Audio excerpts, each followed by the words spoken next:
दोस्तों नमस्ते, स्वागत करता हूं आपका गुरु ऑडियो प्रोडक्शन चैनल में। दोस्तों कुछ समय पहले हमने ये बीटी का वीडियो डाला हुआ था और ये पीसीबी का भी वीडियो अपलोड कर रखा हुआ है हमने। अगर आपने नहीं देखा हो दोस्तों तो मैं ऊपर आई बटन में इसका लिंक दे दूंगा, तो आप वह वीडियो भी देख सकते हैं। दोस्तों आज के वीडियो में हम इस पीसीबी का स्कीमेटिक तैयार करके फिर उस स्कीमेटिक को समझने की कोशिश करेंगे कि इसमें ये सारे कंपोनेंट्स जो लगे हुए हैं यह किस प्रकार वर्क करते हैं।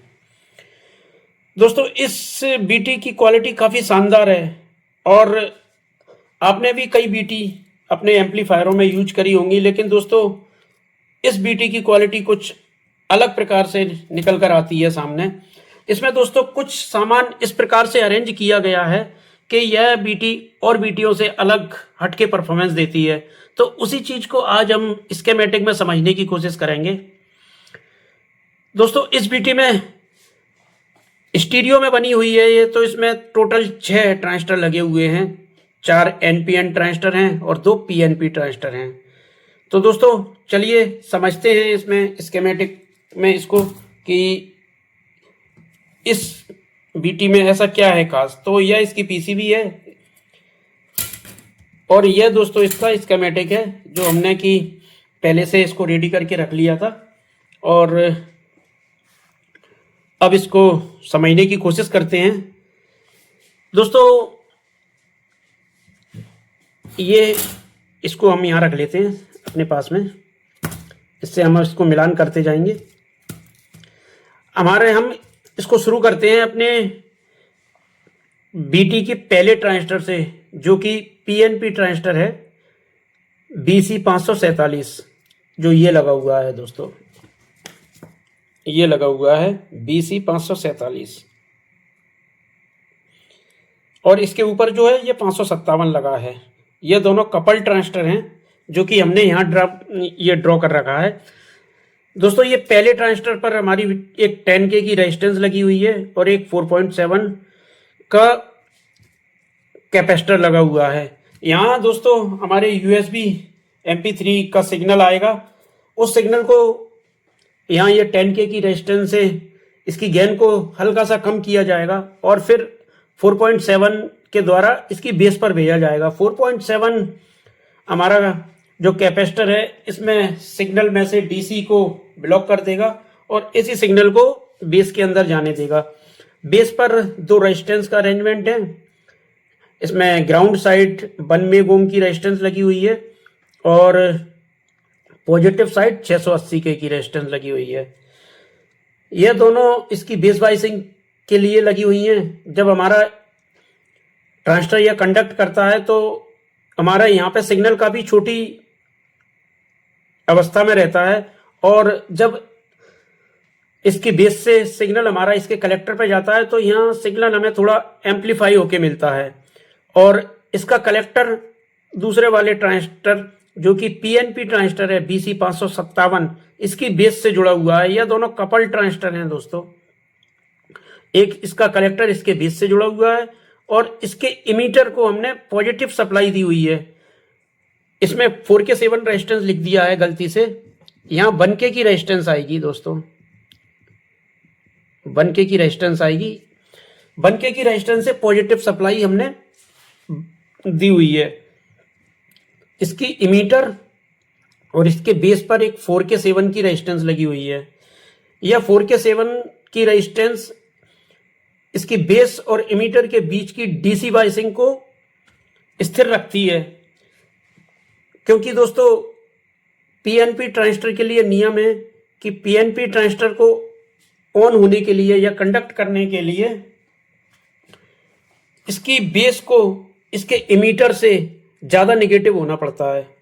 यानी दोस्तों अगर हम यहाँ सप्लाई अपनी जो कि हमारी 24 वोल्ट या 12 वोल्ट या 24 वोल्ट माने, तो अगर 24 वोल्ट हम यहाँ देंगे तो यहाँ तकरीबन हमें 18 या 19 वोल्ट के लगभग मिलेंगे इसके इमीटर पे। और उसी वोल्टेज को जब हम फिर बेस पे चेक करेंगे तो यहाँ भी हमें तकरीबन थोड़ा फर्क मिलेगा बेस और इमीटर के वोल्टेज में। तो उसी वोल्टेज को यह रेजिस्टेंस स्थिर बनाए रखती है। दो हमारे टोन कंट्रोल लगे हुए हैं, एक लो साइड और एक हाई साइड। ये लो फ्रिक्वेंसी है और ये हाई फ्रिक्वेंसी है। यहाँ दोस्तों हमारा सिग्नल दो भागों में बट जाता है। लो फ्रिक्वेंसी के उधर जाएगा तो दोस्तों यह 10K की रेजिस्टेंस और 39K की रेजिस्टेंस के द्वारा यह हमारा लो फ्रिक्वेंसी को बूस्ट प्रदान करेगा। और हाई के लिए दोस्तों हमारा 5K 6 की रेजिस्टेंस और एक 2K 2 PF के द्वारा यह हमारी हाई फ्रिक्वेंसी को बूस्ट करेगा। दोस्तों जब सिग्नल यहाँ से होता हुआ इस रेजिस्टेंस और ये कुछ PF के द्वारा जब हमारे सेंटर पॉइंट पर आता है तो यहाँ से यह सिग्नल कुछ कमजोर हो जाता है और उस सिग्नल को वापस बूस्ट करने के लिए फिर हमने अपने तीसरे ट्रांजिस्टर का अरेंजमेंट किया हुआ है, जो कि NPN ट्रांजिस्टर है BC 547। यह दोस्तों बफर ट्रांजिस्टर है। तो हमारा जब सेंटर पॉइंट पे से हम एक बेस के लिए 10 MFD का कंडेंसर या उससे कम वैल्यू का लगाएंगे तो ज़्यादा अच्छा है, 2.2 MFD का लगाएंगे यहाँ तो ज़्यादा अच्छा है। एक कंडेंसर के द्वारा हम सिग्नल को, जो हमारा यहाँ बहुत वीक सिग्नल हो गया था, उसको वापस बेस में देते हैं इसके बफर ट्रांजिस्टर के। और जब इसकी बेस पर देते हैं तो हमें सिग्नल फिर हमें इसके कलेक्टर पर फिर बहुत ज़्यादा हाई मिलता है, काफ़ी हाई सिग्नल मिलेगा हमें यहाँ पे, तकरीबन 1 वोल्ट RMS का सिग्नल मिलेगा। इसके बेस और कलेक्टर के बीच में दोस्तों एक 2.2 ओम की रेजिस्टेंस लगी हुई है और उसके पैरेलल में एक 47 PF की वैल्यू लगी हुई है।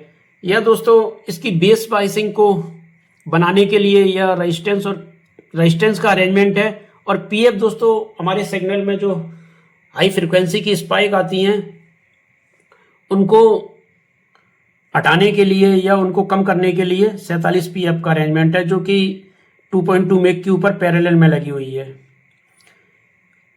हमारे कलेक्टर पे यहाँ पे सिग्नल हमें काफ़ी हाई मिलेगा, तो उस सिग्नल को दोस्तों तीसरे पॉइंट पर हम एक कंडेंसर के द्वारा वापस नेगेटिव फीडबैक के द्वारा दे देते हैं। आप देख रहे होंगे यहाँ से ये कलेक्टर है, यहाँ से ये ट्रैक जा रही है और ये हमने यहाँ एक 10 MFD का फिल्टर लगाया हुआ है।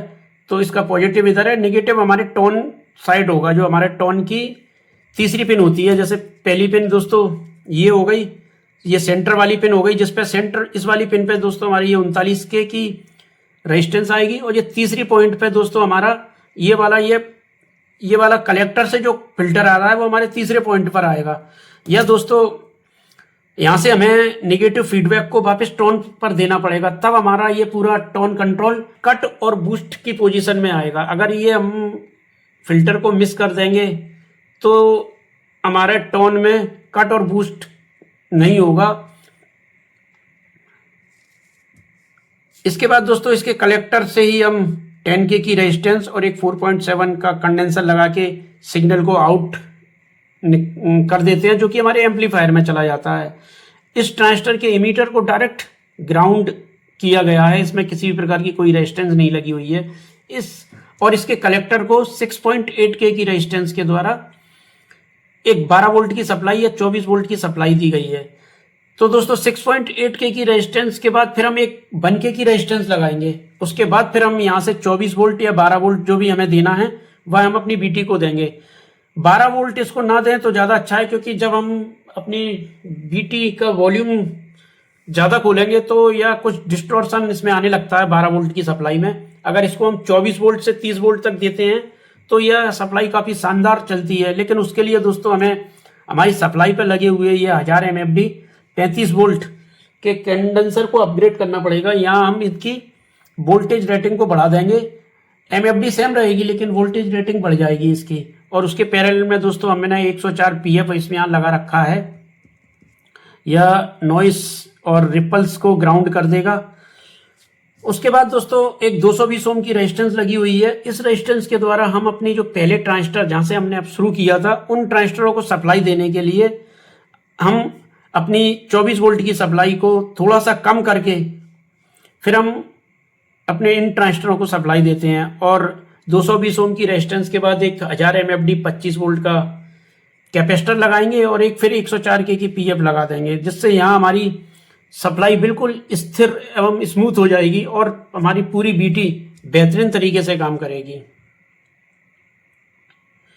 पोर्ट पर दोस्तों ये हमारा हाई का पोटेंशियोमीटर हो जाएंगे, ये हमारा लो का पोटेंशियोमीटर हो जाएगा। तो दोस्तों यहाँ पर जो हमारे ये 3 पॉइंट होते हैं पोटेंशियोमीटर के, 1 2 3, इन पर दोस्तों हमें एक एक पीएफ लगाना पड़ेगी। पहले सेंटर पॉइंट से पहले वाले पॉइंट पर और सेंटर पॉइंट से तीसरे पॉइंट पर, जो कि 0.039 393 के या फिर 0.047 473 के हम लगा सकते हैं।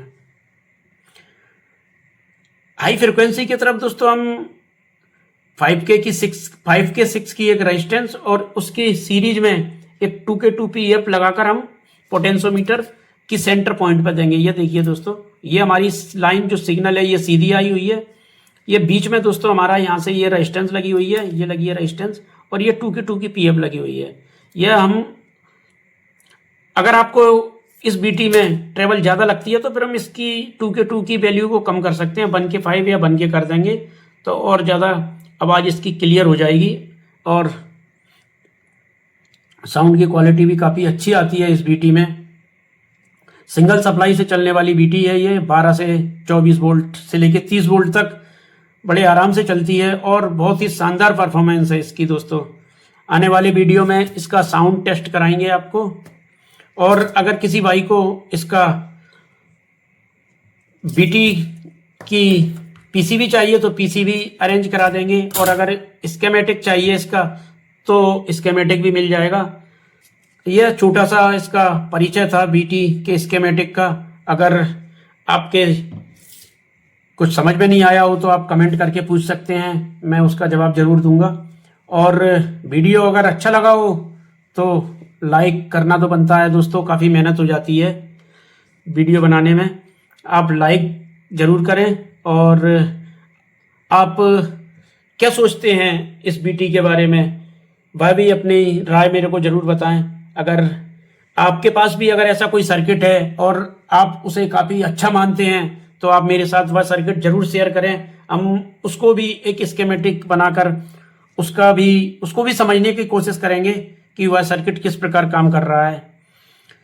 दोस्तों वीडियो अगर अच्छा लगे तो लाइक करें, चैनल को सब्सक्राइब करें और अपने मित्रों के साथ शेयर करें वीडियो को।